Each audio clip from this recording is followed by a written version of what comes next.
se cria toda a dúvida ao entorno do pleito e gerando, através dessa instabilidade, uma comoção social e passiva de movimentações que ainda perduram, talvez com menor intensidade, mas ainda perduram com uma esperança, inclusive, nos próximos dias, de uma grande manifestação em Brasília. Como é que você vê todo esse cenário? Bom dia. Bom dia, Ed. Obrigado pelo convite. Bom dia, pessoal aí da mesa também.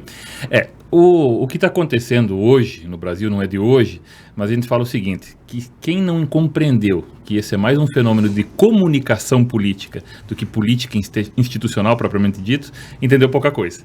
Porque é muito mais essa ideia de manter a militância, o engajamento, o trânsito de informações, esse fluxo muito forte, que deixa as pessoas aí, cada uma vendo uma certa realidade, que é uma coisa que não acontecia. Antes a gente tinha uma realidade geral, agora isso já não existe, isso foi meio que abolido, né? Cada um vive numa bolha, uma realidade, num circuito de informações cada vez mais intenso, cada vez mais recortada, porque isso é um fenômeno daí político dos nossos meios de comunicações modernas. Antigamente, como é que era, o que o político ia fazer? Tinha que mandar uma mensagem geral para todo mundo, porque para estar com alguns grupos específicos ele tinha que ir lá no sindicato, lá nos professores, lá na empresa, em algum lugar assim. Agora ele consegue, o custo da informação baixou, ele consegue chegar a vários lugares mandando essa mensagem muito forte e deixando as pessoas com esse sentimento muito mais vivo em relação a isso. Então nós temos visões muito recortadas, muito específicas da realidade que está ocorrendo, e o que deixa as pessoas mais engajadas, mais vivas, vendo. Aqui a gente fala também um outro fenômeno com o viés de confirmação, recolhendo aqueles dados que confirmam as minhas crenças, as minhas expectativas. E daí o sujeito olha para você e fala assim, mas você não viu que a fraude é evidente, que aconteceu assim, assado? Não, porque eu não vi os vídeos que você recebeu no WhatsApp, eu estou vendo outra coisa. Então isso deixa muito recortado, muito aguerrido, e daí acontece o que nós temos aí, porém com alguns problemas, né? A questão da mobilização em si, eu acho maravilhoso, eu acho bom, sociedade, todo movimento social que ele surge de forma orgânica, não tem um líder, isso não foi chamado, não foi convocado, o pessoal vai pra rua, eu respeito, pode ser, eu sou um cara mais conservador, mas pode ser de direita, pode ser de esquerda, tanto faz, se não tem uma liderança, não foi convocado, ele foi orgânico, isso é vivo, pô, peraí, as pessoas estão sentindo alguma dor, alguma coisa é real, elas podem estar equivocadas nos métodos, na percepção delas, mas existe ali um sentimento, existe alguma indignação, alguma esperança, talvez mal canalizada, mas existe. Qual que é o problema? O problema, assim, a mobilização é muito boa pelo seguinte, que quando a gente coloca as pessoas para agir em conjunto, assim, todo mundo aqui já participou, todo mundo que está assistindo já participou de alguma dinâmica de grupo. Eu não gosto muito, né? Mas quando você vai para uma palestra, uma dinâmica de grupo, o que você faz? O cara cantar uma musiquinha junto com os outros, conversar com os outros, alinhar atitudes. E isso é poderoso. Quando você coloca pessoas alinhando a fala, uma atitude, um movimento, isso é um fenômeno psicológico que depois a tendência é que as pessoas comecem a agir de forma alinhada também. Então você convoca, você forma um corpo aqui, cria uma identidade, alinha os movimentos, a fala e tudo mais. Na sequência nós vamos começar a pensar como um grupo e alinhar as nossas atitudes. Isso é poderosíssimo. Qual que é o problema da mobilização em si? Qual vai ser o próximo capítulo?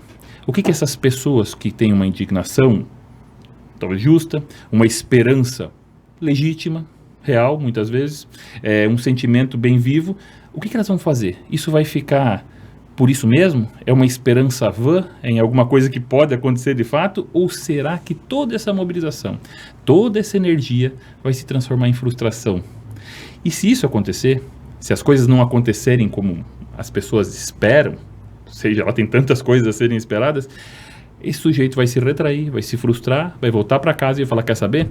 Não tô nem aí para a vida pública mais, eu vou cuidar da minha vida. E daí toda essa energia boa do sujeito patriota, cidadão, que quer um país melhor, eu posso discordar dos métodos, quer um país melhor, para onde vai isso? Para frustração, desesperança, e o cara voltar para sua vidinha e não contribuir em mais nada com a vida pública, aí é um problema. Mas enfim, as mobilizações estão aí, é fenômeno de comunicação antes de qualquer coisa. Agora, se isso vai virar institucional ou outra, aí há muito que se pensar a respeito, né? Juliano, como é que você vê todo esse cenário? Extremamente complexo. Se formos considerar um movimento democrático, as pessoas são livres para se manifestar e lá estão. Acho louvável aqueles que se dedicam a isso, que tiram parte do seu tempo, dos seus afazeres para estarem diariamente, em alguns casos, na frente dos quartéis, nas rodovias, na própria esplanada dos ministérios em Brasília.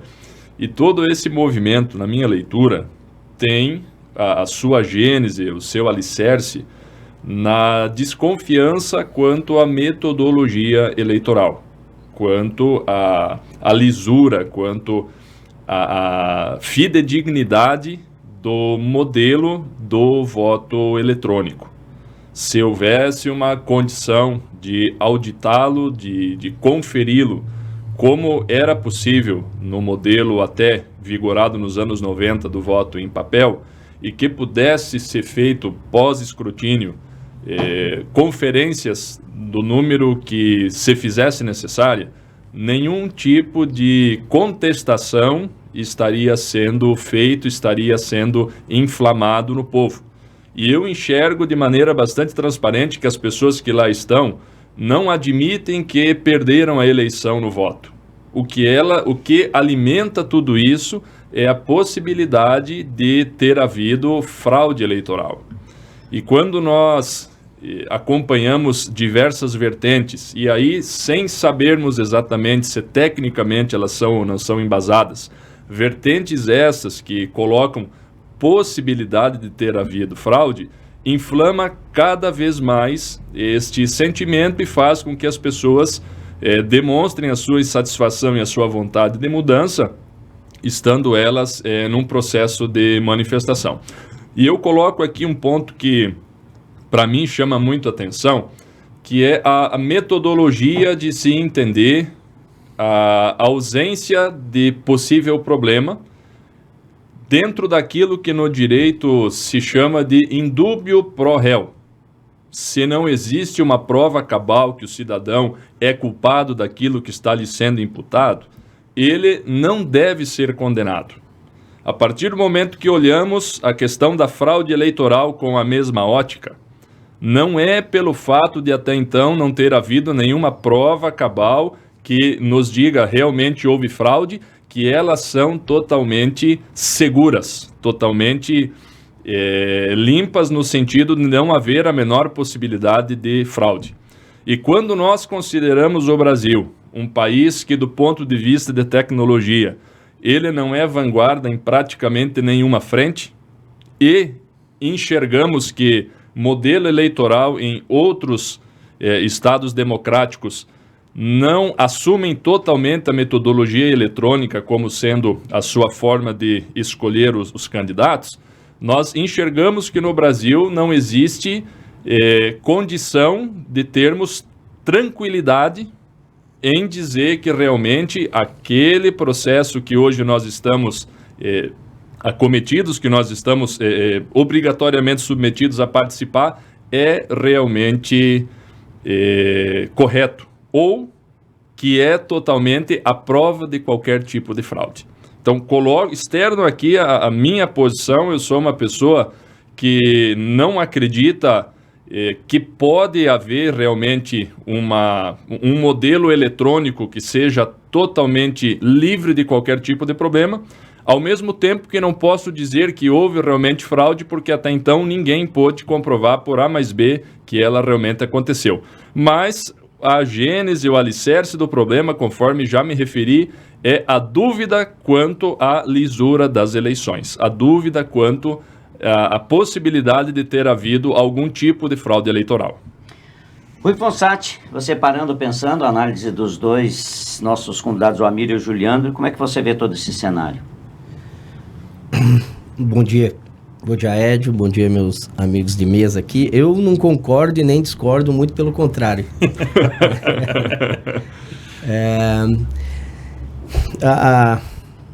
O cenário, na minha cabeça, assim, ele é muito amplo.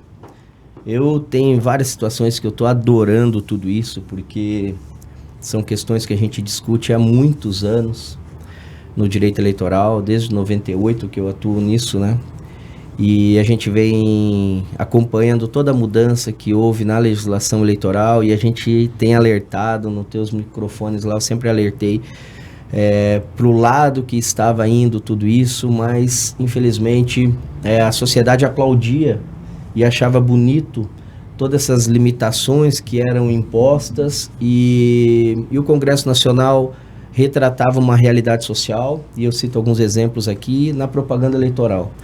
A propaganda eleitoral, antigamente, você podia pintar muro, você podia dar um boné, você podia plotar um veículo, você podia fazer um monte de coisa, e a sociedade não gostava mais daquilo. Não, época de campanha suja a cidade, é chato colocar aqueles cavaletes no meio da rua, eu não quero, me atrapalha, eu não tô nem aí para isso daí, eu não quero saber de política, eu não quero discutir política. E aí, no momento que a sociedade vem, agora nessa última eleição, e quer engajar e quer defender, plota um veículo, e a Justiça Eleitoral vem e fala, olha, não pode plotar, o adesivo é meio metro quadrado, um cada lado. Não, isso é inconstitucional, isso é cerceamento da minha liberdade de expressão, e a culpa é do TSE. E a culpa, nesse aspecto, não é do TSE, é uma mudança legislativa que nós, eleitoralistas, estávamos avisando há muito tempo que não se podia limitar tanto. E se limitava por alguns fundamentos. Diminuir a campanha, o custo da campanha, a campanha estava muito cara, diminuir a corrupção, porque quem faz mais propaganda eleitoral ganha eleição e o outro não, igualar os competidores, a oportunidade, né? O cara que tem mais dinheiro plota um carro, o cara que não tem, não plota. E foi se limitando, e nós chegamos nisso, numa campanha xoxa, de 45 dias, antes era 90, muitas vezes você nem sabe quem são os candidatos, a mídia social ajudou um pouco, mas é aquilo que o Amir falou, cada um dentro da sua bolha, você não sai dali, você tem aquele viés de confirmação do que... E quando você pensa em alguma coisa e você recebe um vídeo falando que aquilo é verdade, você não vai verificar se é verdade mesmo, porque ele confirma o que você pensa, e aí você já distribui no grupo da família. E a gente virou com essa campanha, e isso implodiu aparentemente agora. Muitos amigos meus me ligando, falando, mas isso é inconstitucional, você que é advogado eleitoralista não viu isso? Eu estou vendo isso há 20 anos e estou tentando avisar, vamos buscar as conversas lá atrás. E isso aconteceu. Então, nesse aspecto, dá uma lavada. Realmente, agora a gente viu que não dá para se limitar tanto, que campanha eleitoral é importante, que cuidar da vida pregressa dos candidatos é importante. Quanto mais escancarar o passado das pessoas que estão se colocando à disposição para governar a nossa cidade ou uma Câmara de Vereadores, eu acredito que, a partir de agora, desse aspecto, tende a melhorar. Mas o Congresso agiu de acordo com a vontade do cidadão lá que não queria saber de campanha eleitoral. Por outro lado, e da mesma linha com relação à urna, aconteceu a mesma coisa. Nunca ninguém se interessou em discutir urna eletrônica. Mas nós desenvolvemos sim um sistema interessante de votação. E eu discordo algumas vezes dessa justificativa, pois se nenhum país desenvolvido tem, mas nós temos que perder também um pouco dessa cultura de vira-lata, que a gente não pode ser bom em alguma coisa nunca perante o mundo. Na indústria da aviação aí, nós vamos ver o Príncipe Charles descer no velório da mãe dele lá com um avião da Embraer, né? Então, assim, nós temos tecnologia suficiente para desenvolver algo interessante, e são mais de 30 países que usam urna eletrônica. Tem alguns que imprimem, tem alguns que não imprimem. Nos Estados Unidos mesmo alguns estados usam, na Alemanha mesmo alguns locais usam. Então a questão de ser eletrônico não. Agora, fraude evidente e específica nós tínhamos quando era o voto no papel, que tinha mesário que colocava lá grafite embaixo da unha para passar um X rapidinho num quadrado, anular um voto. Você achava voto no bueiro, tal. Então, eu acho que esse movimento tende a estabelecer também a discussão com relação à confiabilidade da urna. Claro que um sistema eletrônico de votação pode ter fraude, pode, como tudo. É como um hacker entrar na tua conta, ou enfim, no teu celular, pode. Mas a gente vê, fica um rastro, e isso necessariamente na urna vai ficar também. Então, assim, eu sou um defensor da urna, mas eu reconheço que o sistema pode haver, sim, problemas. A questão é a gente discordar da urna, ponto.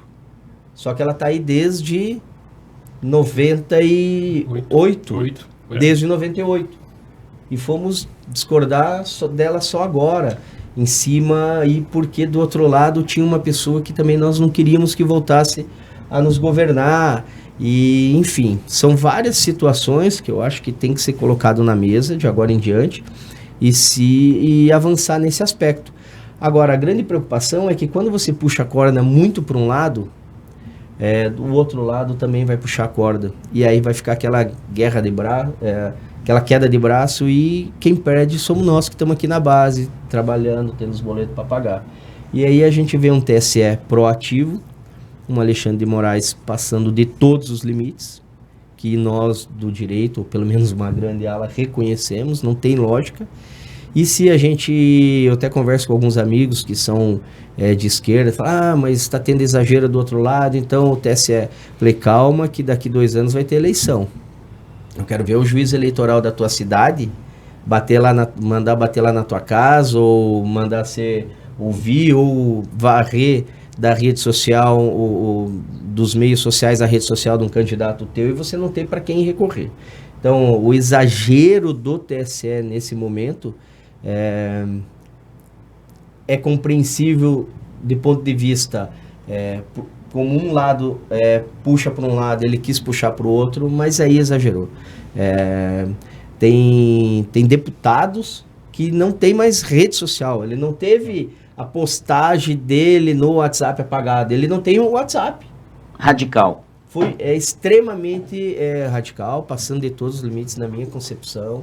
Eu sempre defendi a justiça eleitoral, defendo. Você acredita na urna eletrônica? Eu acredito na urna. E por que o TSE, a grande pergunta que a população faz é o seguinte, e aí entra em discussão todo mundo aqui, se não tem problema, por que não se abre o tal do famoso código-fonte?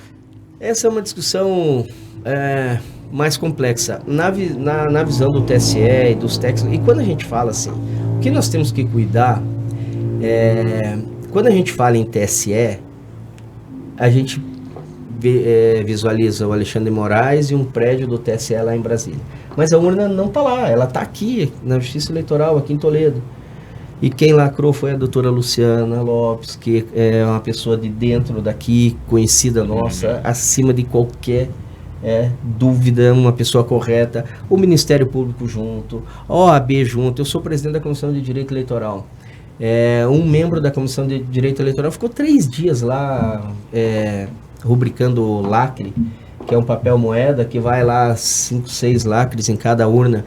Então a geração da mídia é um evento público. O TRE do Paraná foi nas principais cidades, esteve aqui no Premem, eu acompanhei, não sei se vocês foram. Abre as urnas lá, antiga, nova, mostra como que é inserido o sistema, como não é e tal. Então, assim, é um processo aberto onde a sociedade pode participar. Normalmente não vai um partido político, que é chato. É aquilo que você tem que ficar 3 dias lá acompanhando. Mas isso tudo é feito localmente. Aí eu sei que as pessoas falam, mas lá no rincão do Nordeste pode acontecer. Pode, claro que pode. Por isso que eu falo que o sistema não é totalmente seguro, mas a forma de se fazer, ela é pública e é feita aqui. Mas o questionamento, Rui, não é aqui. O questionamento é o que pode acontecer no caminho. Mas né? aí, E aí, querido, se verdade ou não, essa dúvida fica na cabeça do cidadão comum. Eu concordo com a dúvida das pessoas, não tem como a gente tirar essa dúvida hoje, e se eles não acreditam em ninguém, não vai ser na minha palavra que alguém vai acreditar. O fato é que se acontece alguma fraude, tem que acontecer aqui. Não tem como acontecer lá. Porque depois que totalizou os votos aqui e você tira o boletim de urna, o TSE só vai somar todos os boletins de urna do Brasil.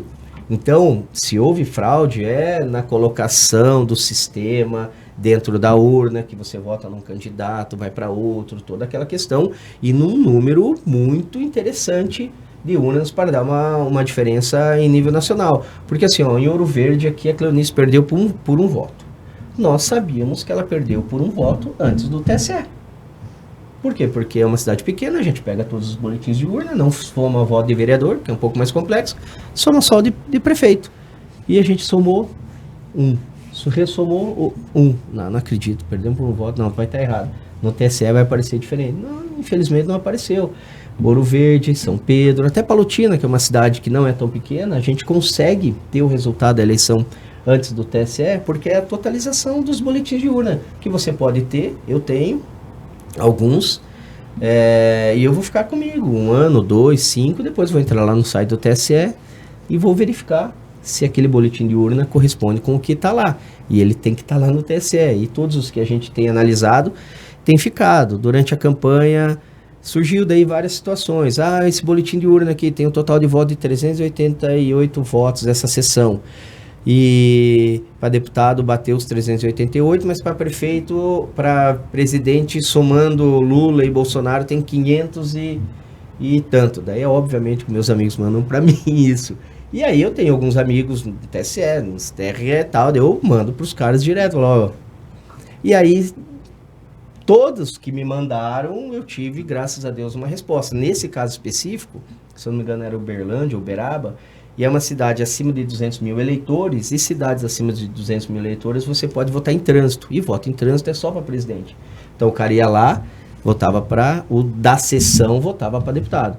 O que estava lá visitando, tal, só vota para presidente. Então, obviamente, para presidente ia ter mais voto que... Então, assim, várias situações. Mas é um tema complexo e que a gente vai ter que debater. O voto impresso, a urna poderia ter emitido um voto lá com uma impressorinha impresso.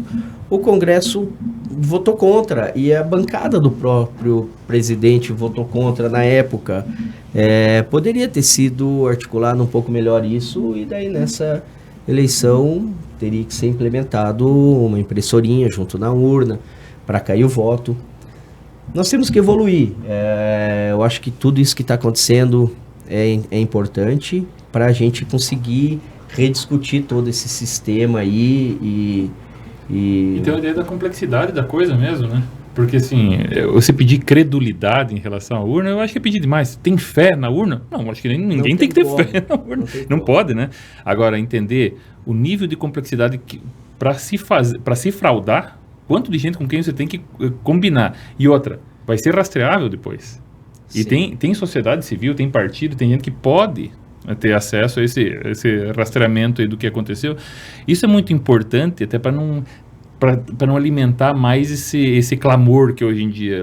Eu não sou técnico, eu vejo as explicações, eu vejo levantarem dúvidas, eu fico com dúvida também. Eu vejo algumas explicações e eu falo assim, olha, para mim parece muito bem explicado, agora eu não sei exatamente se é assim, porque eu não sou técnico. Agora, o sujeito já sai com certeza, né?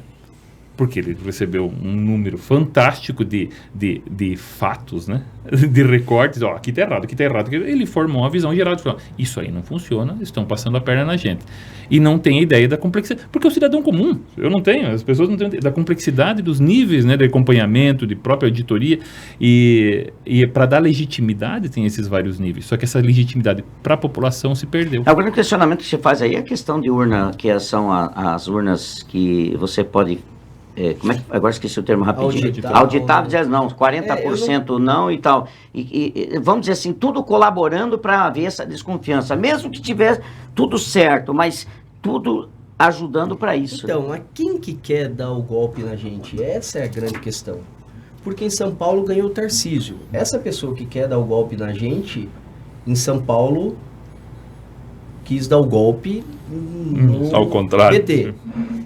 No Paraná não nos deu o golpe se a gente votou no Ratinho.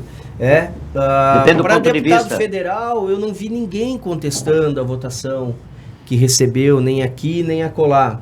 E as urnas eram as mesmas. Então, assim, é muito, muito complexo, mas eu acho assim que o movimento nós temos que ver por um lado bom. Todo ano de eleição, se eu não me engano 6 meses, 8 meses antes, o TSE abre um mês lá e qualquer pessoa do Brasil ou de fora pode se inscrever, um hacker, para ficar em cima do sistema e mexendo da forma que quer. Tentar derrubar alguma coisa lá. E às vezes detecta alguma coisa, aí passa por um processo de reanálise para ver se aquela... Enfim, então sempre foi feito isso. Claro que a participação era muito pouca. Eu acho que de agora em diante a participação vai ser maior. Quando o juiz eleitoral local aqui publicar nos jornais por você que vai ter uma sessão pública de lacramento de urna e tal, eu acredito que agora a sociedade, eu quero acreditar que a sociedade vai participar mais,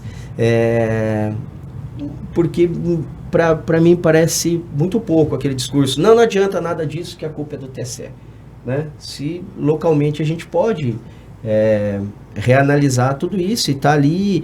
Agora, o que nós temos que cuidar do grande debate que eu vejo é o seguinte: nós, desde 1932, entregamos à justiça, ao poder judiciário, a palavra final das eleições. Nem todos os países são assim, né? Os Estados Unidos é assim, na Itália não, a palavra final é do parlamento, na Inglaterra é da nossa forma e tal.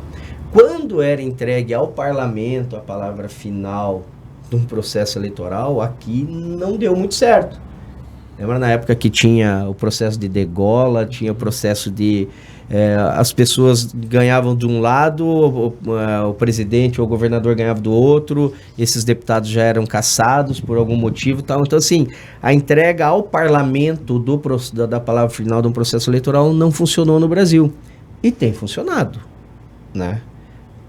Com a justiça, porque essa eleição foi um pouco, está sendo, né, mais discutida, mas até então eu não lembro de um prefeito de Toledo aqui ter sido discutida a votação da urna, ou de um vereador, ou de um governador, ou quando o Lula ganhou, ou quando o Fernando Henrique ganhou, né? Realmente não houve.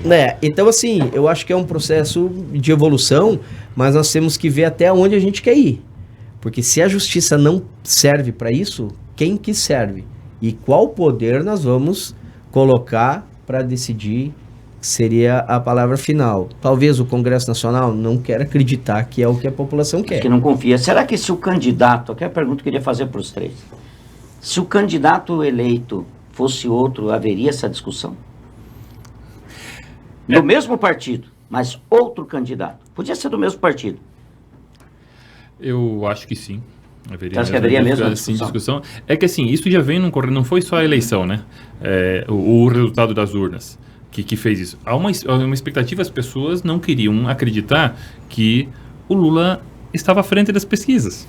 Isso há muito tempo, né? Eu deixar bem claro que eu não gosto, eu acho ruim para o país, a eleição dele nunca recebeu meu voto, eu votei 4 vezes no Bolsonaro na minha vida, eu votaria de novo hoje. Agora, isso era pedra cantada. O homem estava na frente. Mas eu não consigo acreditar. Pois é, mas as pessoas preferem, não querem ter não gostaram do Bolsonaro por alguns motivos que eu acho que às vezes é meio frescura, por causa do discurso dele, aquele, né? Mais áspero. Mas enfim, a característica dele que levou ele a se eleger também. Que tanto fez como talvez tenha também derrubado. Mas enfim, isso estava. Então a gente chegou nas eleições vocês lembram, no primeiro turno tinha gente no nosso círculo que tá convicto que vai levar no primeiro turno, Bolsonaro vai ganhar no primeiro turno, e de repente não ganha. Esse cara levou um susto, não poderia levar um susto. Não poderia levar um susto, por causa que ele só levou porque está na bolha do oeste do Paraná, extremamente bolsonarista, pelas convicções dele de que não é possível o cara votar para o outro lado, né? O que eu acho ruim, não concordo, acho que o cara está equivocado, quem votou para o outro lado, mas enfim. Então, isso aí tudo fez daí que você chega no finalzinho, estamos virando. Você cria, que nem eu falei antes, é uma expectativa muito grande que gera uma certeza. Ela já passa do ponto de expectativa para ter uma certeza, uma visão de mundo completa e não pode ter. Daí você chega no domingo às 8 horas da noite e fala, não foi assim, outro lado. Não pode. Então, veja, eu tenho também uma dificuldade de falar assim, as pessoas estão na rua porque elas viram a fraude. Na verdade, se você voltar no tempo, o primeiro movimento de domingo às 8 horas da noite é não aceitar aquilo que aconteceu. Primeiro você teve mobilização, depois você teve a busca de fatos, de dados. Primeiro, então... Coisa invertida. E isso é muito importante para a gente entender o processo. Assim, houve fraude comprovada e as pessoas foram para a rua reclamar. O histórico não é esse. O histórico é as pessoas assim, eu não consigo acreditar que esse cara ganhou a eleição. Vamos lá, alguma coisa vai ser feita. E daí começa a pipocar.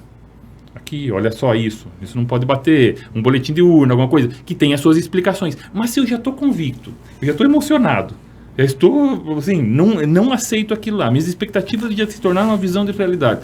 Aí focinho de porco vira tomada. Existe alimentação até com fakes, né? Muita alimentação disso, né? Eu cheguei a ver algo assim, eu conheço o comandante da Polícia Militar do Paraná e vi aí eu achei o extremo, daí eu falei, não, é cruel como um ser humano consegue fazer isso. Colocaram ele lá morto, mataram o comandante da Polícia Militar do Paraná, uma foto dele como oficial e outra estendida no chão, sangue no chão, e o cara meio careca como ele, né, e tal. E você olhava ali e via que não era ele. Mas para quem não sabe, quem não conhecia, é capaz de cair numa... Que tinha matado que tinha matado o comandante da Polícia Militar do Paraná, uma outra, porque ele tinha negado participar de uma reunião ou seguia uma recomendação do Alexandre de Moraes. Então, a que ponto chegamos, né? É uma situação bastante difícil. Um outro fator que inflama e que, ao mesmo tempo, não justifica a ida das pessoas, mas muitas são movidas por isso, é o fato da pessoa que ganhou a eleição. Então, eu enxergo que, na proporção que estão havendo as manifestações, elas não seriam com tanta gente por tanto tempo se outro indivíduo tivesse ganho a eleição. Dado o fato de, por brechas na lei, ele ter sido descondenado e ter recuperado seus direitos políticos. Então, dentro da tua pergunta inicial, outra pessoa do PT, outro candidato de esquerda que tivesse ganho a eleição... Fosse um Haddad da vida, por exemplo. Poderiam haver discussões, mas não teriam esse tamanho. Eu tenho essa impressão eu concordo também. Eu tenho essa impressão.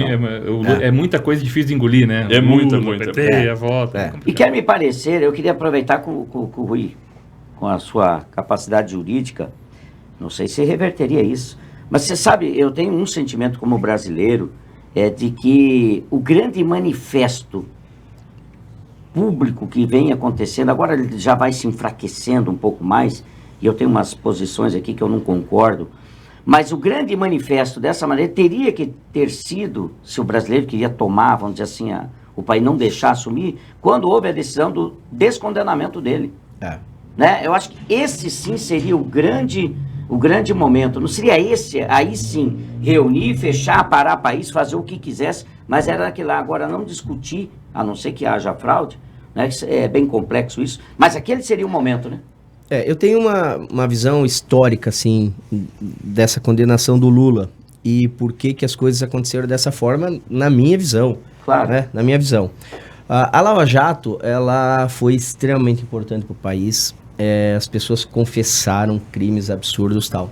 Só que o senhor Sérgio Moro, como sempre, ele sempre passa dos limites, quando era juiz federal aqui em Cascavel e tal. Então eu tenho as minhas críticas a ele também. Mas enfim, a Lava Jato foi interessante. Só que ele tinha toda a força popular. Ele, o Dallagnol. Então o Brasil inteiro, ele virou aqueles bonequinhos em Olinda. O cara era uma celebridade internacional, Nova York e tal. E aí essa força popular toda e esse movimento fez com que o TRE em Rio Grande do Sul jamais iria votar diferente de uma decisão do Sérgio Moro. Da mesma forma o STJ, porque tinha uma força popular absurda em cima disso. E a pessoa que votasse contra era corrupta ou estava... ajudando e tudo mais. Que lado você tá? Agora é o momento de separar o joio do trigo e tal. A partir do momento que o cidadão é preso e até então ele tinha essa força absurda, ele me renuncia e vira ministro do presidente adversário do cara. Bom, um grande pedaço dessa credibilidade vai pro vinagre.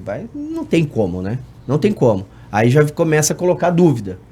E aí, obviamente, que é tudo que precisa para quem quer ajudar o outro lado no Poder Judiciário, porque as pessoas que estão no Poder Judiciário são pessoas como nós, tem preferência política também e tudo mais, tem gratidão a se devolver e se reconhecer e tal.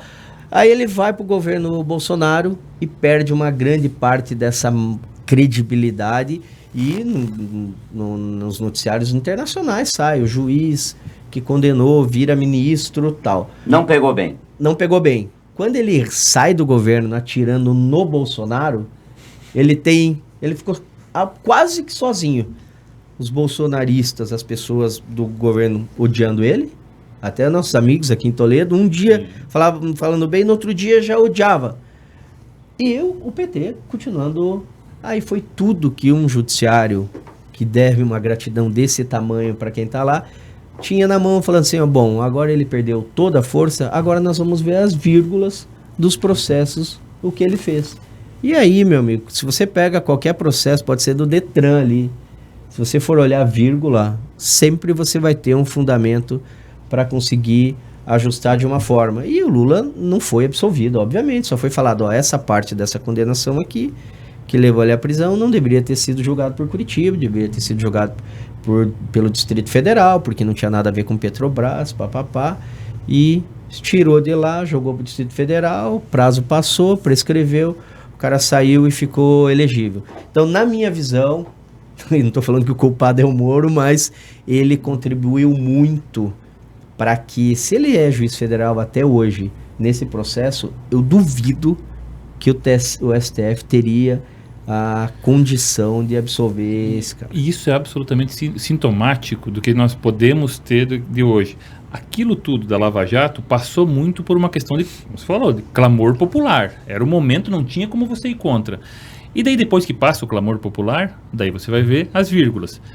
Nós queremos que hoje o clamor popular das ruas resolva tudo isso para o ano que vem a gente rever tudo que foi feito, para voltar tudo atrás, e daí quem perder hoje, se a rua mandar a voz e derrubar quem a rua quer derrubar, esse não vai voltar com mais força e mais legitimidade ainda depois?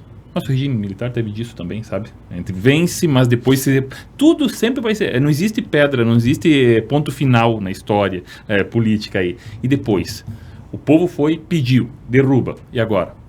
Agora tudo bem, agora quem o povo pediu pode estar lá em cima. E depois, isso vai ser revisto. A legitimidade vai ser olhada com uma lupa em cada questão. Então, assim, esse caminho de correção direta... Eu me lembro, eu fiz uma coisa na época que a Dilma era presidente, às vezes as pessoas se esquecem, né? O STF sempre foi contra a direita, assim. Eu me lembro de ter comemorado uma decisão que não é exatamente boa, que era o seguinte, lembra que a Dilma queria nomear o Lula como ministro da Casa Civil, e daí o que aconteceu? Ele não foi por quê?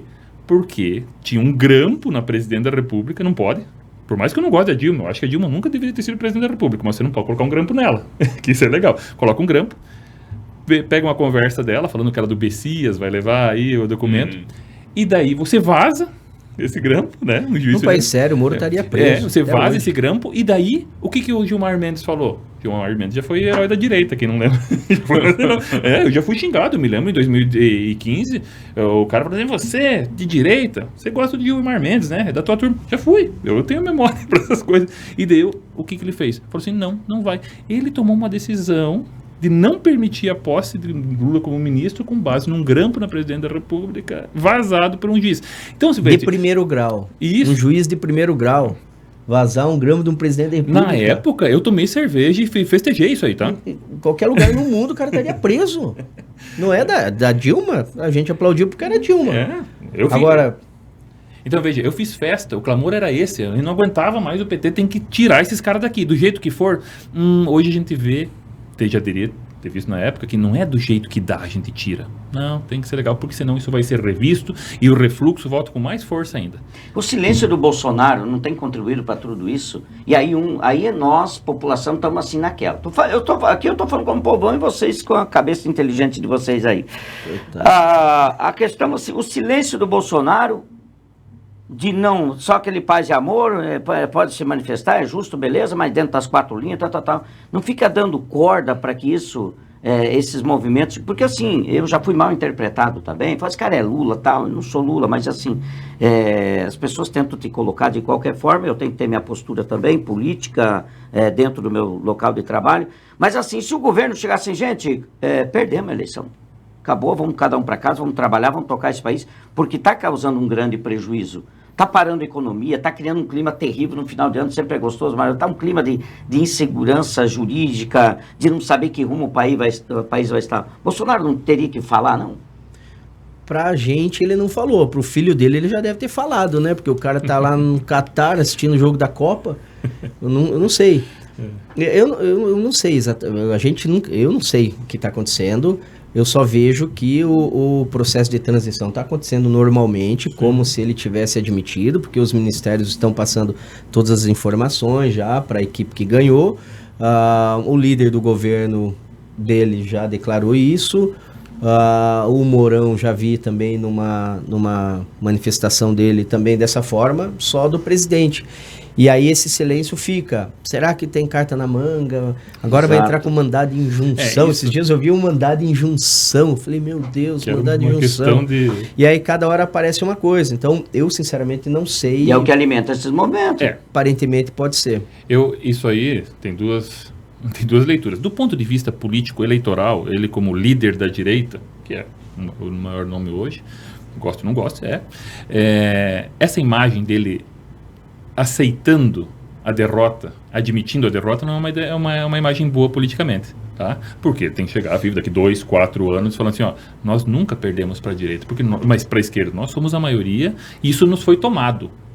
Isso alimenta, isso é discurso político, certo? O Trump vive disso até hoje, tá? Então, você não pode deixar essa eleição acabar, você não pode falar em nenhum momento, o povo preferiu o Lula. Uma minoria a mais, né? Essa imagem não pega bem politicamente. Se eu fosse político, vamos lá, talvez eu apareceria, mas eu entendo muito bem o que está fazendo. Isso é muito importante você... Está jogando o jogo. Agora, eu acho que é uma responsabilidade aí. Brasil pegando fogo, as pessoas indo para a rua, as pessoas criando uma expectativa. É difícil falar. Eu acho que ele está na sinuca de bico. Fala assim, vamos para casa. Não. Falar, vai acontecer alguma coisa? Bom, daí vamos botar ele na jaula também, porque que coisa é essa? Peraí, você está falando que não vai ser respeitado a decisão da urna? Daí é antidemocrático mesmo, não adianta um chefe de Estado fazer isso.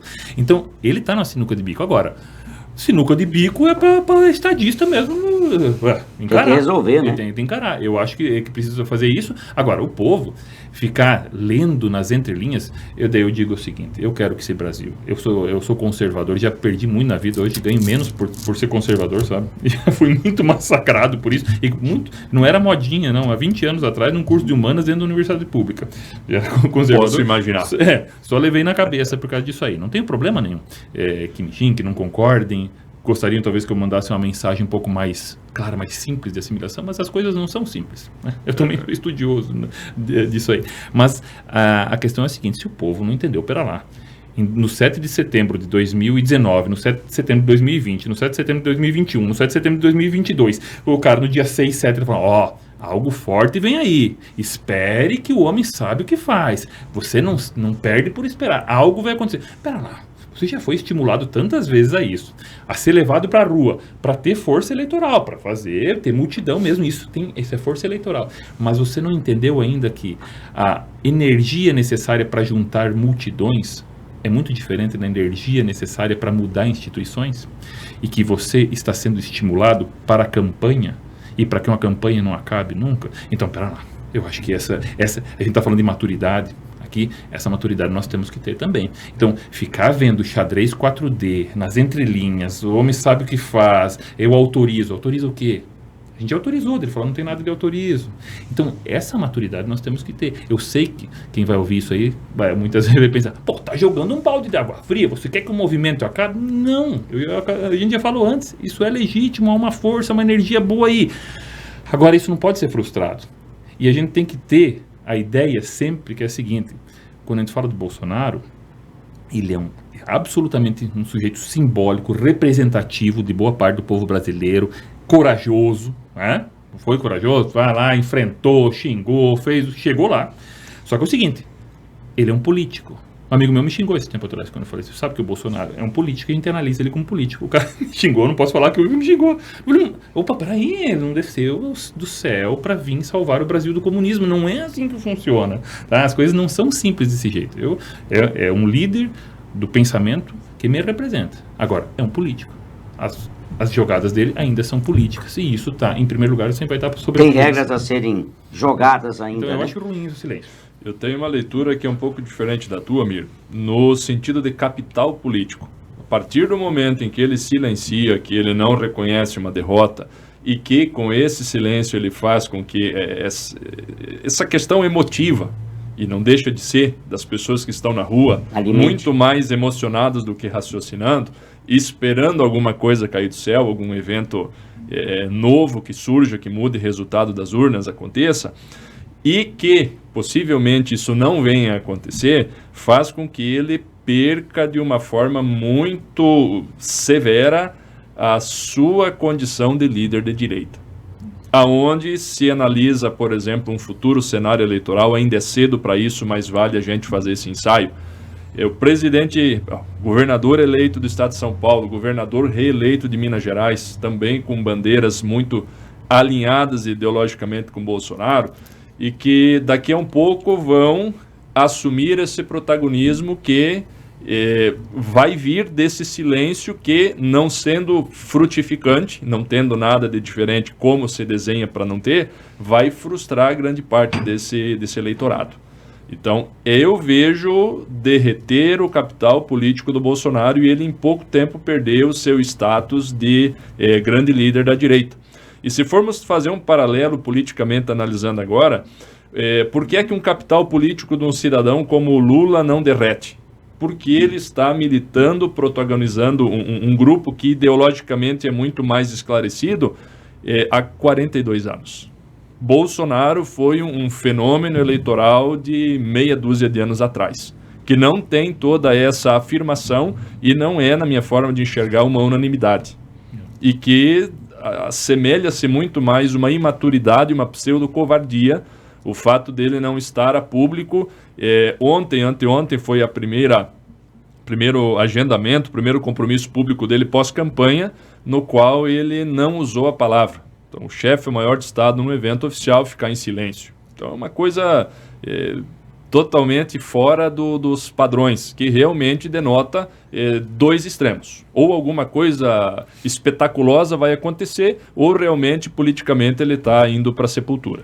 Gostaria que não fosse assim, mas é a forma que eu enxergo. O Tapete Juliano está falando espetaculosa alguma coisa, e aí ainda tem gente alimentando isso. Você acredita que o Exército tenha alguma legalidade, alguma ação em cima da negativa de se trazer o código? Vou voltar naquele código lá. Eu sei que você já falou que você já deu a amostra que você confia na urna. Não, que pode ter algum problema, mas você confia, né? Mas você acha que o Exército teria amparo na questão legal para tomar ou dizer assim, não, essa eleição assim não dá? Eu não sou um estudioso do Exército Brasileiro, não sei como ele está, mas eu lembro que algum tempo atrás foi me solicitada ajuda, porque eu acho que estavam até dispensando alguns garotos aqui de Cascavel para vir para cá no final de semana, porque não tinha alimentação e tal.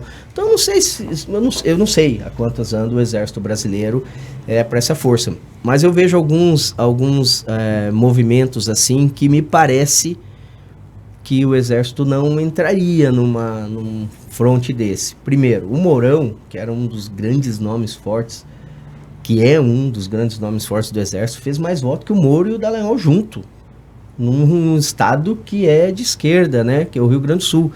Então, um cara muito forte, ele foi colocado na geladeira durante um ano aí, né, no último governo do Bolsonaro, tanto é que ele não é candidato a vice. Então, não sei se uma ala de um cara forte desse, qual que é a força que ele tem dentro do Exército, se uma pessoa dessa estaria disposta a inflamar a ala dele e tal, para ir pra rua. Outra pessoa muito forte dentro do Exército, que é o Silvani Luna, foi diretor-geral de Itaipu Nacional, tanto forte que depois foi para Petrobras, foi demitido da Petrobras porque não conseguiu baixar o combustível, né, durante a eleição. Eu não sei a quantas anda também a a alegria dele com o governo e a ala forte dele estaria disposta. Então, assim, um exército aparentemente dividido, não dividido, mas com opções não tão claras, eu não sei se teria uma força ou interesse em ir para a rua para restabelecer o que e colocar quem. Agora, se o exército for, certamente não vai ser o Bolsonaro presidente, né? Porque ele nem militar mais, então vai ser um general ou alguma coisa. E aí não sei se todos que estão na rua gostariam disso, ou se gostariam que o exército restabelecesse. Mas legalmente ele poderia ter uma ação. Eu não vejo uma ação legal do exército nesse momento. Constitucional, não. Apesar que o país está nessa agora, né? Não se respeita mais lei, né? E aí, constitucional não. E eu até conversei com alguns líderes assim, porque na Constituição Federal nós temos remédio constitucional para tudo. O Alexandre de Moraes passou de todos os limites. O Senado pode agir e impeachment ele, tirar ele não é mais ministro, não é mais nada. Mas o Senado está acovardado. Aí é uma outra discussão. O movimento popular, o movimento de rua poderia ter essa bandeira, então. Olha, Senado, você não pode se acovardar no momento tão Os deputados já se manifestaram. Então, o movimento nesse sentido. Agora, a partir do momento quando você pede SOS Forças Armadas, aí, na nossa normativa hoje, ela é inconstitucional. Então, isso movimenta também ou dá fundamento para um Alexandre de Moraes despachar lá, mandar abrir as ruas, não pode interditar e tudo mais, em cima de um fundamento errado né, do movimento. Mas é compreensível que as pessoas estão revoltadíssimas, né? Mas isso acaba errando. Eu li a ação que o PL entrou, contestando as urnas anteriores a 2020 e posteriores a 2020.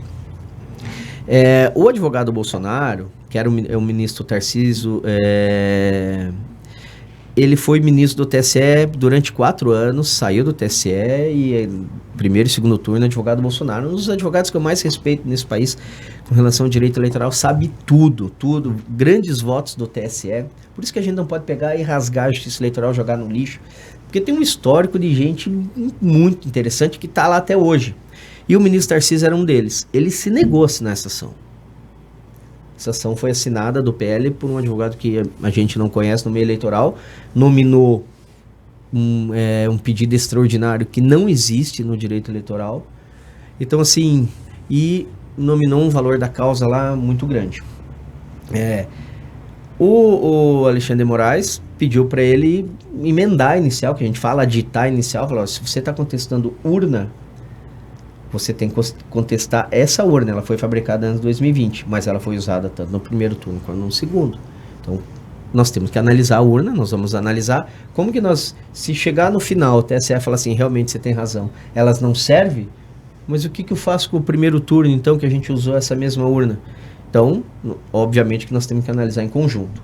Pediu para o presidente, para o partido, o PL, colocar o primeiro turno no seu pedido para ser analisado. E eu achei que eles iam bater na mesa e falar, então é isso mesmo que nós queremos, vamos analisar tudo. Também achei. Recuou, falou, não, veja bem, o primeiro só daqui para frente. É só daqui para frente. E aí ele extinguiu a ação. E fixou uma multa de 2%, 0,2%, 2% do valor da causa atribuído. É claro que exagera, não tem lógica. Bom, Alexandre de Moraes, eu acho que passou de todos os limites. Não tem como. Eu acho que você vai ser preso, inclusive, porque a gente está falando isso no teu programa. Passou de todos os limites. Mas tem que cuidar, porque o cara pode ser tudo menos burro. Eu estudei Direito Constitucional numa lapa desse tamanho que ele escreveu com, 20 anos de Direito Constitucional. Então, o cara não é burro. Você me apresenta uma ação discutindo urna, não coloca no turno, é óbvio que ele vai pedir para você aditar. Isso é básico. E se você não aditar, o juiz tem que extinguir. Aí se o valor da causa é astronômico e eu fixo uma multa de 2% só de litigantes de má-fé, dá 20 pau. Então você tem que cuidar para quando você tá num jogo desse, é muito bruto. Não é para amador. E outra, assim, só para pontuar assim, o Bolsonaro é um fenômeno de levar público, de mobilização, isso é. Agora, eleitoral, na minha visão, ele não é. A eleição passada era contra o Haddad, não era contra o Lula. O Lula estava preso. ele levou uma facada. Que aquilo... PT, no pior momento da vida. A Lava Jato lá em cima, e ele ganhou no segundo turno. 12 milhões de votos de diferença. 45, o PT teve 45 milhões de votos ainda. Então, assim, não foi um... Aí tem... porque a gente é sempre engenheiro de obra pronta, né? Olha no retrovisor e fala, a facada que elegeu. Não, ele não sabe o que elegeu ele. Mas tem todo um cenário aí que se elegeu. Agora não. O Moro, né? Não tem aquela credibilidade. O Lula, candidato. Os filhos dele fazendo o que fizeram durante o governo inteiro. E mais um monte de coisa, acaba gerando realmente uma perda política muito grande. O filho dele fez 1.800.000 votos em 2018, agora fez 800. Esse 1 milhão de votos a menos, será que votaram no pai?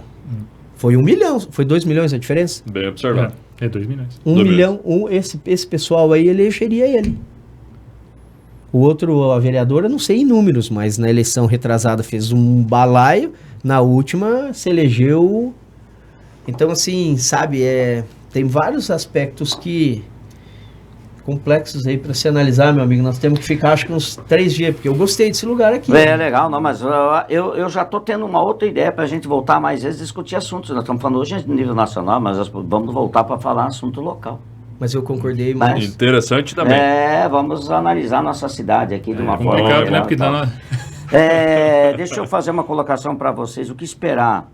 Agora eu vou deixar você molhar para lá. Eu pedi pro Marco um café lá, mas o Marco não quis mais fazer. Eu queria. O pessoal tá querendo café, tá me dando sinal aqui, Marco. Eu vou perder todo o patrocínio se você não me der uma mão aí.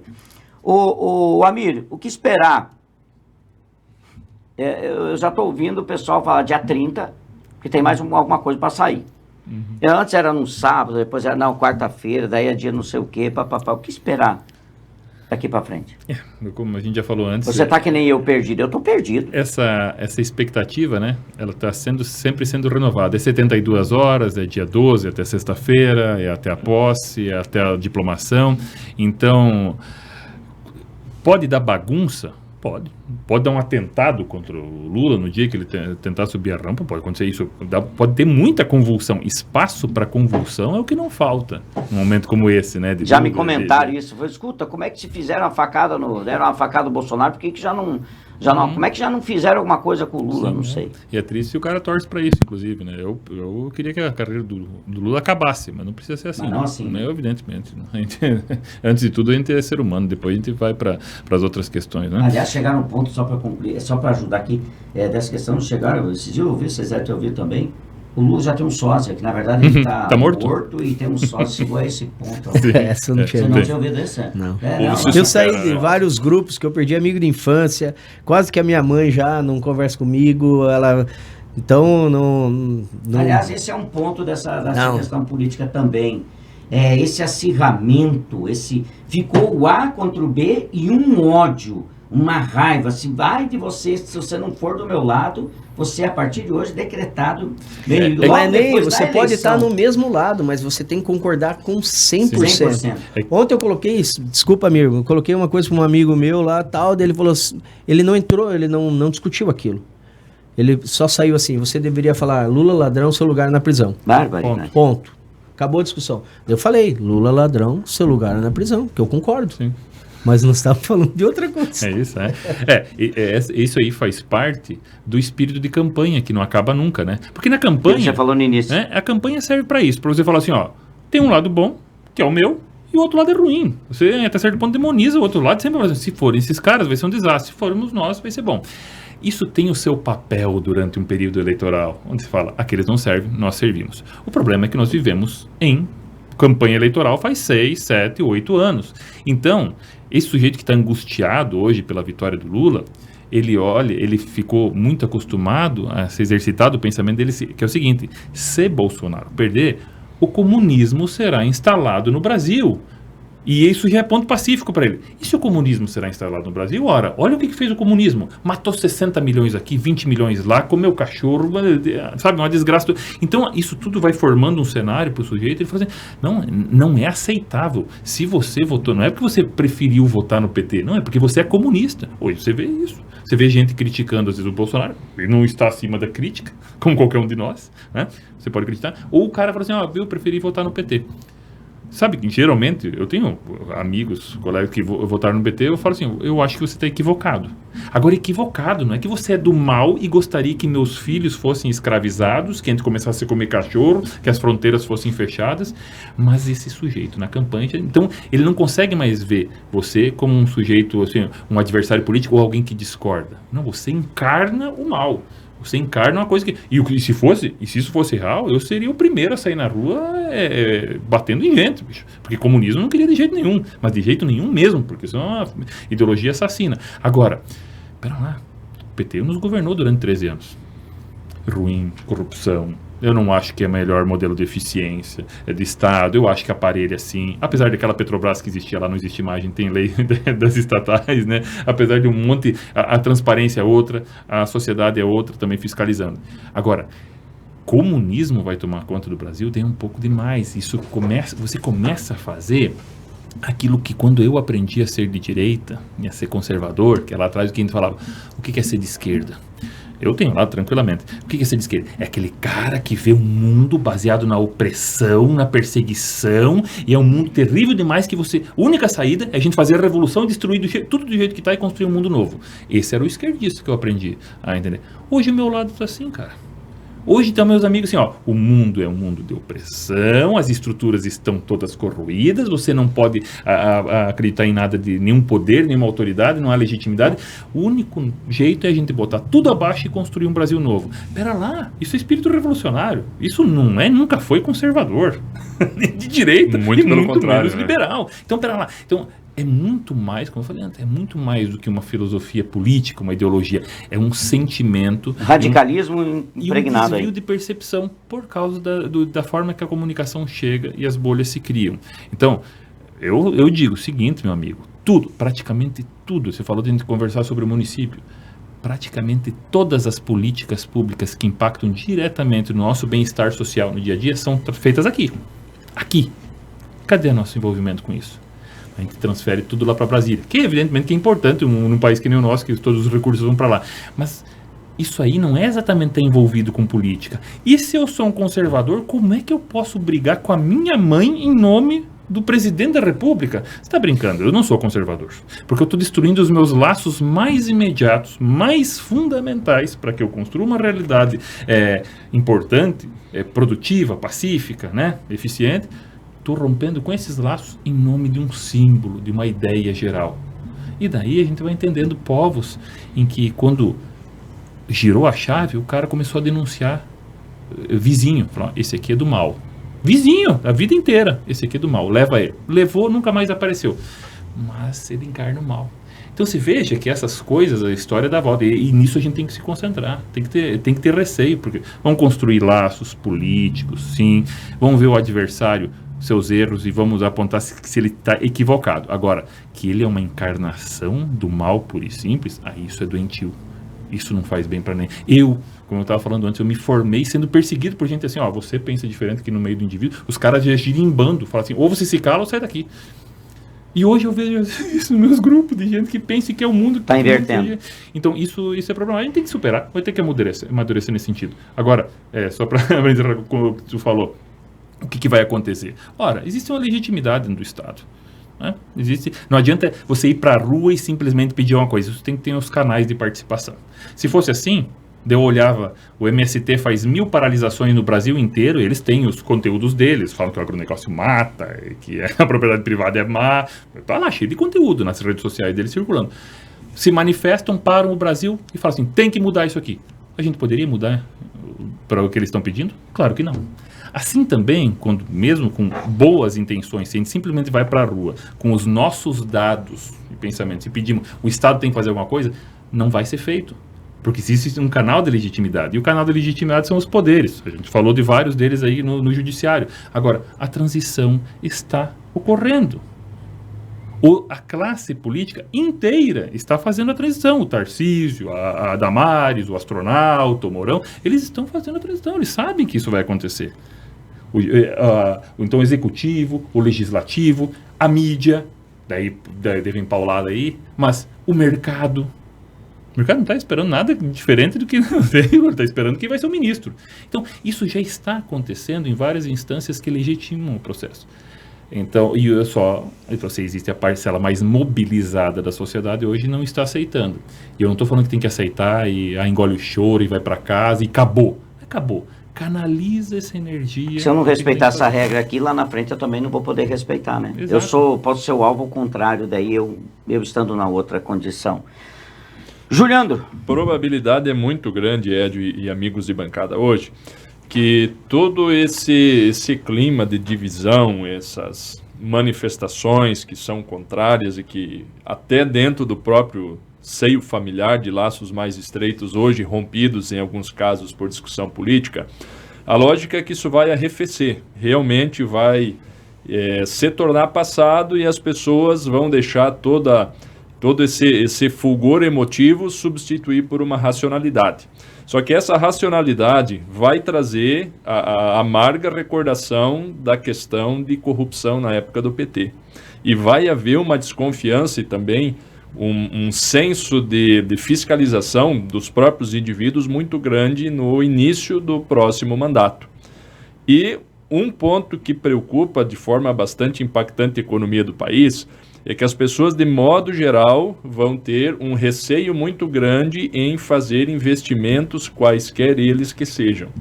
Então, nós temos, dentro de uma leitura prática, um pouco como a lógica daquele que tem dúvida do que será, no ponto de vista de construções, falando um pouco da iniciativa privada com relação à construção civil, desde coisas mais básicas, como a troca de um veículo, quanto a coisas ainda mais básicas, quanto a consumo de produtos quase que de primeira necessidade, como vestuário.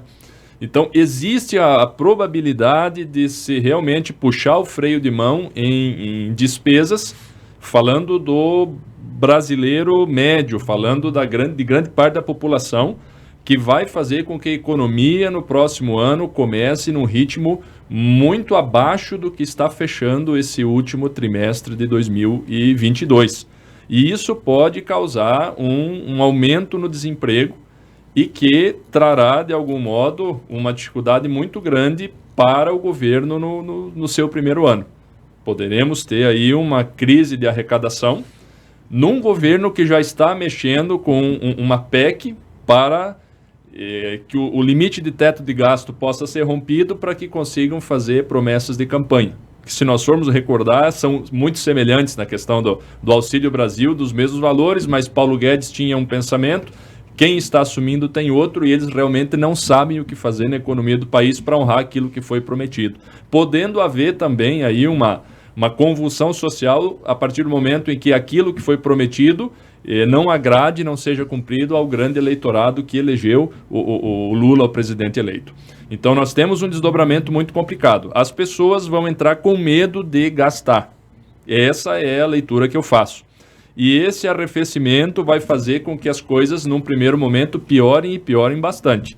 Porque uma vez que eu não gasto, eu não giro economia, não girando economia, principalmente no setor industrial e de serviços, o segundo e o terceiro setor, acaba por produzir menos, por gerar menos superávit, menos dinheiro, fazendo com que, de forma imediata, essas pessoas percam parte da sua condição produtiva e desempregue, e o governo, por consequência, arrecade menos. Então eu enxergo de uma forma muito clara que, principalmente, o primeiro semestre do ano que vem vai ser de uma penúria econômica complicada no país.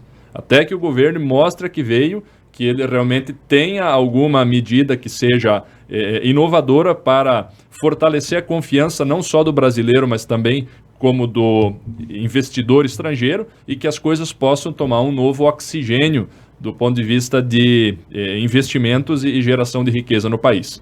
Mas realmente a cartilha para quem tem medo do que será o amanhã é tentar preservar como isso está hoje, e oxalá que ninguém tenha dívida, porque as pessoas que entram nessa incerteza econômica devendo podem ter dias complicados aí num curto espaço de tempo. E não é sendo pessimista a minha forma de analisar, é sendo realista, pensando no comportamento das pessoas de modo geral. E dívida, 80% das famílias brasileiras tem, né? Problemaço. E o governo, pelo jeito, não sinaliza, né, seu Rui, nada de novo, não. Ele tá fazendo a velha máxima de quando eu não tenho dinheiro, eu aumento o imposto ou eu vou buscar recurso, né? Já começa por aí. Já tá começando alguma coisa errada do que a gente está vendo por aí. É altamente preocupante.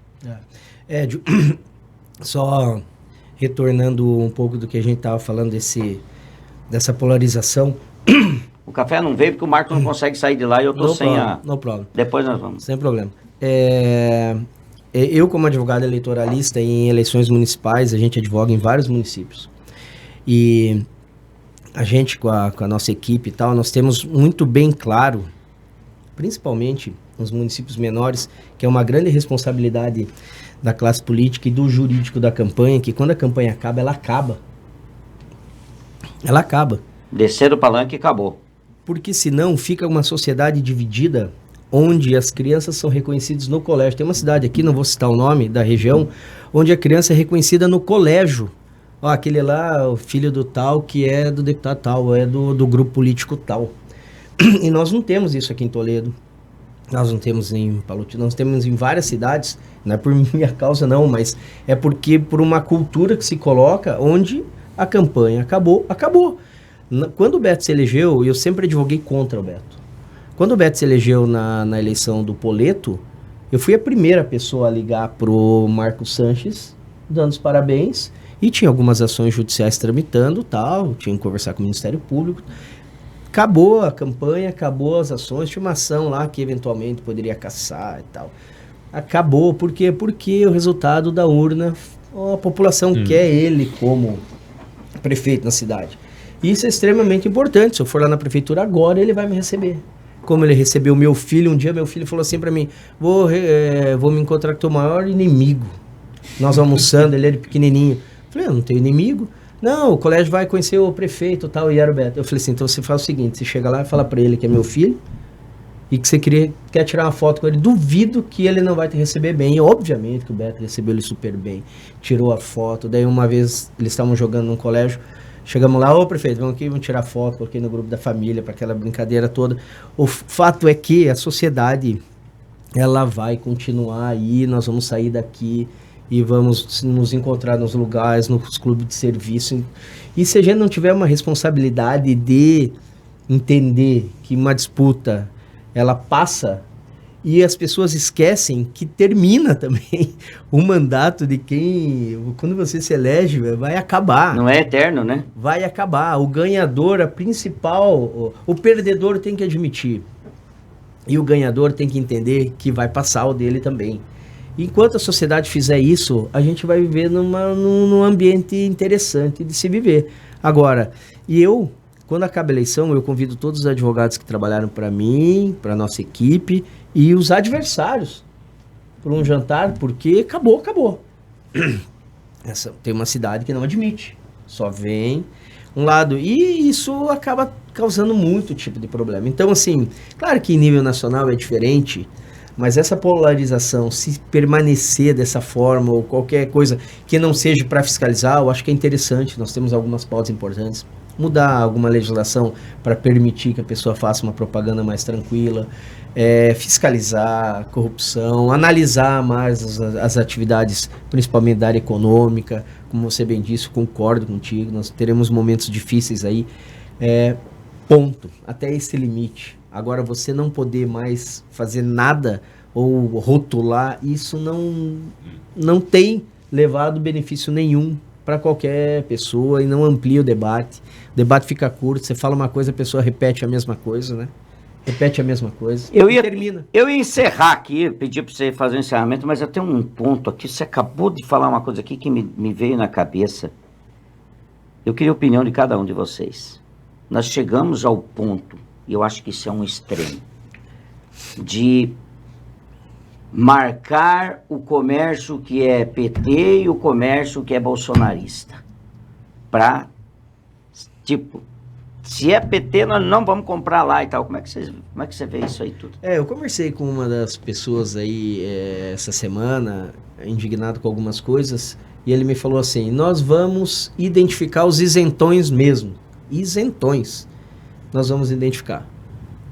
Aí eu falei para ele assim, mas então eu quero bastante coragem de você identificar citei 4 empresas de Toledo, que eu quero ver se tem coragem de ir lá na frente e pedir para fechar. Né? Imagina. Vamos lá, vai lá na frente, pede para fechar, ou se não identifica, porque você pedir para um microempresário ali do centro fechar a porta dele uma semana, Edio, se o lucro dele líquido é 6%, ele fechar 2 dias, ele não paga a folha. Ele zerou. Ele paga a folha, mas zerou. Se ele fechar 3 dias, 4, ele não paga a folha. Aí eu perguntei para um grande empresário do movimento, você fechou a tua empresa? Não. Você liberou teus funcionários para assistir o jogo? Sim, respeito meu assunto.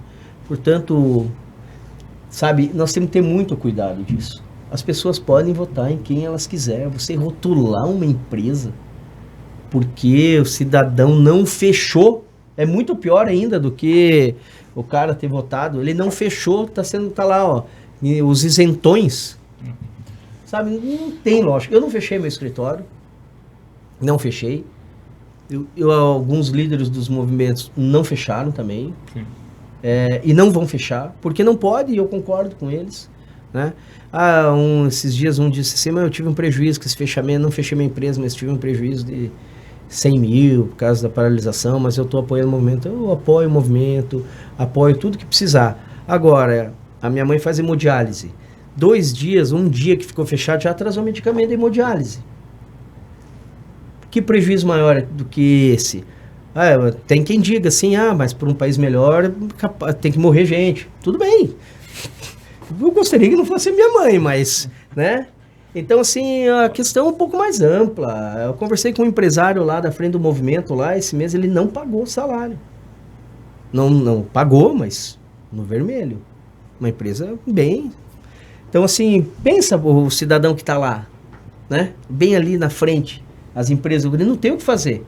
Ele vai contra? Não vai, né? Ele tem que apoiar ainda, tá apoiando, vai lá, tudo, mas... Então, a sociedade não se divide assim. E não se pode admitir que se divida assim. Juliano. É um exagero sem lógica. Realmente é uma forma cega, é uma paixão que faz com que as pessoas passem a rotular, passem a pedir coisas que realmente não têm a menor sustentação.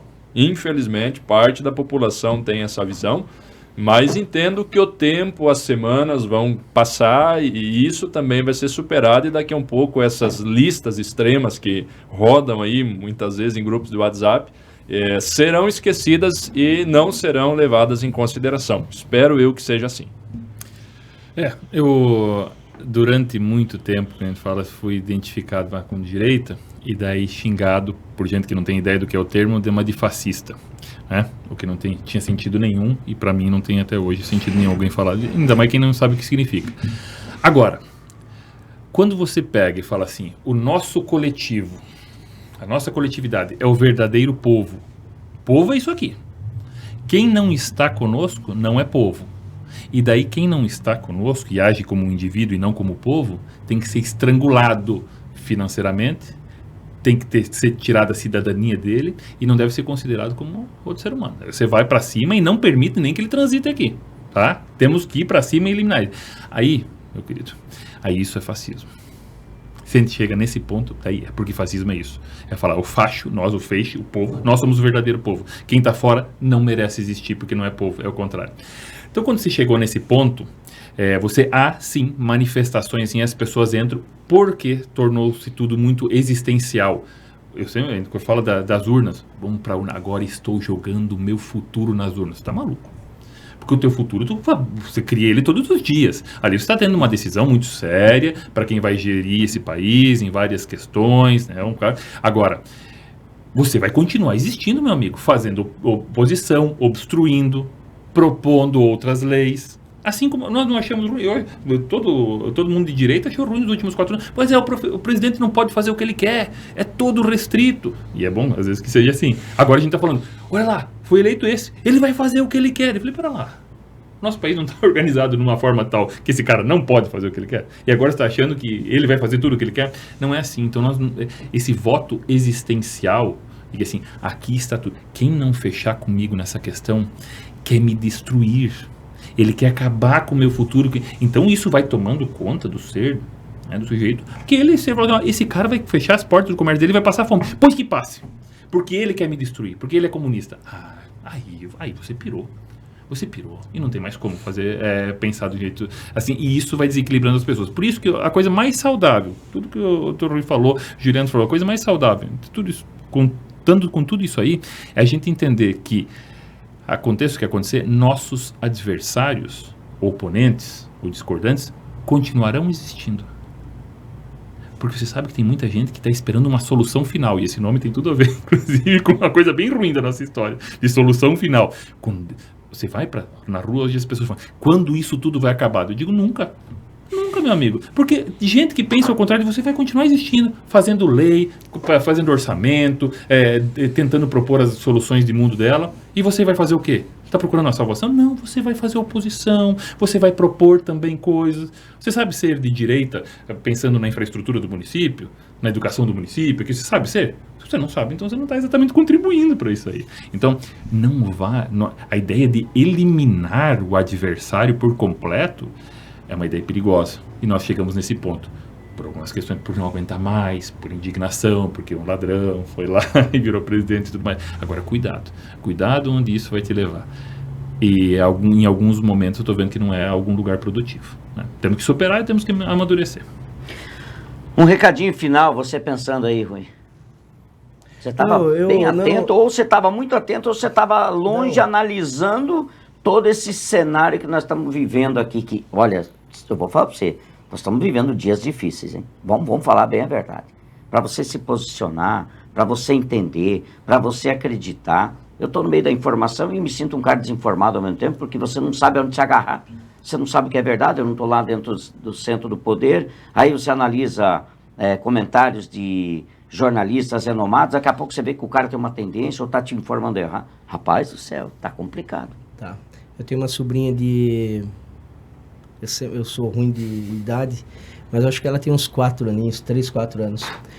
E eles viajaram e quando saíram para jantar, roubaram o cofre do quarto, tudo no hotel e tal. E aí eles voltaram na viagem, na semana seguinte roubaram a bicicleta do Edu aqui. Então todo aquele negócio na cabeça dela, ela mandou um áudio pra tia dela lá de Porto Alegre. Falou, olha tia, eles roubam o cofre, eles roubam a bicicleta e tá difícil de viver. Eles roubam o cofre e tá difícil de viver. E é isso que você falou, tá difícil, mas a gente vai superar. Eu acho, o que você estava pensando, eu aprendo muito, assim, eu quero te agradecer pelo convite, porque ouvindo o Amir e o Juliano, a gente aprende bastante. É uma aula, né? É uma aula. E até algumas coisas que eu analisava assim, você pondera, fala, opa, eu acho que não é exatamente dessa forma, é isso que a gente precisa fazer, é discutir, é conversar. Debate da vida. E tá aberto para algumas coisas, dar um passo atrás, falar, opa, é porque por mais que você discorde de quase tudo que a pessoa está falando, e aqui voltando para esse embate, se aquele 1% que a pessoa fala, você parou para pensar, você aprendeu 1%. Agora, a partir do momento quando você estabelece um rompimento da discussão, você não quer aprender realmente, e não existe ninguém que não precisa aprender nessa vida. Então vai discutindo, ouvindo principalmente quem pensa diferente. Até se talvez tivesse alguém aqui pensando completamente diferente, a gente também ia estar aprendendo alguma coisa, uma análise, um ponto de vista e por que a pessoa está vivendo daquela forma. Então eu só tenho que te agradecer e obrigado pelo convite. E olha, passou quase 2 horas e a gente está aqui conversando. Passou voando, né? Passou rápido. Não, foi... Eu não sei se não vai ter aqui ali na frente. Polícia Federal, né? O Alexandre Moraes vai vir mandar prender a gente. Não, mas... Careca é gente boa. Né? Gente boa. Um abraço, Alexandre Moraes. Um abraço, Moraes. Fica bem longe de nós aqui. Ô, Juliandro, obrigado da presença aí. Eu acho que nós vamos fazer outros bate-papo aí outra hora, né? Sobre outros temas, assim, reunir. Sempre é bom, me deu umas ideias boas aqui. Cabeças pensantes, pessoas que gostam da cidade. Aqui a gente está falando com gente que gosta da cidade de Toledo, sem nenhuma pretensão política de nenhum lado, ou puxando para um lado político. A questão é analisar nua e crua a situação, assim, daquela realidade, daquilo que faz mal para nós, até da política também, mas se fizer mal para nós, nós vamos expulsar, nós queremos o melhor para a nossa cidade. Juliano, obrigado, viu? Muito agradecido da oportunidade de estar nessa bancada tão qualificada, em primeiro lugar contigo, que é uma grande referência da imprensa, meu amigo professor Amir, sociólogo, filósofo, uma pessoa de um conhecimento muito grande de sociedade e sua organização. Dr. Rui, que é uma grande referência jurídica, não só no direito eleitoral, mas no direito constitucional como um todo. Grande figura da nossa sociedade, do mundo jurídico aí de todo o estado do Paraná. E aprendi demais no dia de hoje e recomendo, não só nós quatro, mas principalmente nossos ouvintes, que encarem com serenidade todos os acontecimentos. Nós precisamos refletir, filtrar logicamente as informações que chegam, tentando ver a sua lógica, a sua possibilidade de ser fato ou ser fake. Hoje somos bombardeados por uma série de informações onde parte delas, infelizmente, não são reais, e ter muita tranquilidade de que dias melhores virão. E isso não é um otimismo vazio, isso é um pensamento construtivo. A partir do momento em que nós analisamos que o amanhã será terrível, que coisas ruins estão fadadas a acontecer sem outra maneira de ser, estamos indo para o precipício, realmente o precipício vem. Então temos que fazer a nossa parte, nos engajar localmente na medida de que as possibilidades nos permitam, e dessa forma nós teremos sim dias que serão muito menos turbulentos do que os que estão agora.